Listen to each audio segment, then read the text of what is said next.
Tomorrow. He practiced in full today, but now we'll have to see how he responds, how he feels. But he looked good today. It was nice having him on the court. What were some of the things that you were looking for from him that told you he was ready to go? Well, just to see how he was moving. When it was we had competitive drills going on, if he was favoring it at all, and he didn't seem to be. He seemed to really, be able to get where he wanted to. Pull up. He shot some pull up mid-range jumpers. He got to the rim. He made some passes. So he looked good today. But it's all about how he recovers and feels when he gets up tomorrow. A big thing for you is pace, and when Lonzo's playing, the pace is definitely quicker. Did he show that side of the game the last couple of days? Yes, he did. Today's practice with a back-to-back coming up was a lot of half-court stuff, and we've been focusing about 90% of practice on defense again. So we didn't do a ton of up and down pace type of drills. But he had the one full court drill we did today. He had he got a ball out of bounds, threw it up to Brooke, who had already sealed his man. So those type of passes that get us up the court quickly. It was nice to see that again. When you lose two rotational players from a trade, did you see it affect the defensive side of the ball more than anything those last few games? Yeah, well, those groups they get used to playing with each other. Larry and JC obviously being a big part of what we did. It takes time to readjust to the new lineups. Who's playing with who? You get new guys in, teaching coverages, things like that. So it definitely affects the rhythm you're playing with. But that's part of the NBA, and you would adjust, adapt, work, and get back to it. As a former player and now a coach, you're trying to get that competitive edge back for these guys. What's it like after the All-Star break? Is it a challenge, or are they ready? They will be ready. It's been a little sloppy, but we're like I've said all year, they're a great group to coach, and they don't mind working hard. We've really been pushing them to get that edge back, to mainly to start playing better defense again, and they'll be ready. Isaiah told us before the break he was going to spend most of the break in the gym. Did you see a difference from him? He looked great. He looked really good. His team in practice has done a nice job of winning the drills since the break. So Lonzo said before the break that he was playing tomorrow. Did something change? Lonzo wants to play tomorrow, as he should want to play. But if it's our medical staff's job to tell him if he can play or not. At the end of the day, it'll be up to them to clear him or not. But as a player, you should always want to play. Did he? Has he had continued soreness through the break? And I know there were a couple of days off, and then kind of as he's gotten back in the gym, has he still felt kind of the soreness and/or pain? Yeah, there's some soreness, but it hasn't stopped him from being able to do anything. But we went pretty hard again today, so it's one of those things we got to see how he feels once he cools down, once he gets his treatment, sleeps on it, wakes up tomorrow.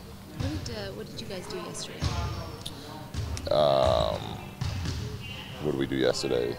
In guys here? come in here? Yeah. We did a lot of running. Okay. Yeah, we had to. Back. We got to get our Get got to get All-Star break out of you. So yesterday was more about running and just kind of getting our wind back, and today was more technical, getting back to the structure and the details of what we want to do, mainly defensively. Luke, a year ago, after the All-Star break, a lot of the focus was on developing the young guys. A year later, where are you with that? What's the goal of the last 25 for you? It's to defensively get back to where we were. We want to be a top 10 defensive team for these last 25 games. We want to continue to play at the pace that we've done. I think going in the break we were #1 in pace still. Want to continue to develop our young players. They need to keep playing. They need to keep getting reps. They need to keep finishing, learning how to win games.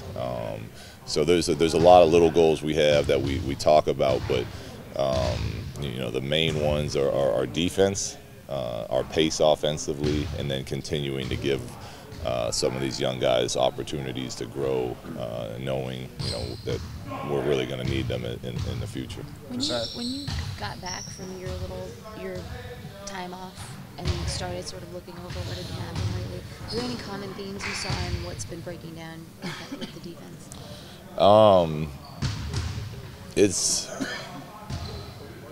It unfortunately, from what I saw, had a lot to do. I think we gave into fatigue. Honestly, it's we had won a bunch in a row. We were in the Dallas game, but we were scoring, just kind of matching buckets to buckets with them. And I think when we lost that, it kind of just we gave into that physical and mental fatigue that comes with that time of the season. That with the winning we had been doing before that, we were still really enjoying that feeling. And unfortunately, it happens to a lot of teams, and I think that's what happened to us. So I expect us to be much better now that the break is behind us. What do you want, Lonzo? When you talk about when you talk about guys younger players getting time and more development, things like that, does that come at the expense perhaps of some of the older guys, more veteran guys who may or may not be around? Sometimes, yes. Sometimes it's the younger players deserve it by the way they're playing, and then that doesn't come at the expense because they're earning that. Sometimes we need our young guys to fight through a bad game, or sometimes we need them to be out there and feel and get that experience of closing out a game that, yes, some veterans are more equipped to do right now. But that's all kind of a field thing and a judgment call by me during the game on what I feel is most important at that time. You look forward to it. What has your message to Lonzo been about taking advantage of having Isaiah around for the final third of the season, and what do you want him to learn from him? Well, Isaiah's, he really knows how to control a game from the point guard position, and that's something that I think naturally comes to Zoe, but it's a lot different at this level than where he's played before.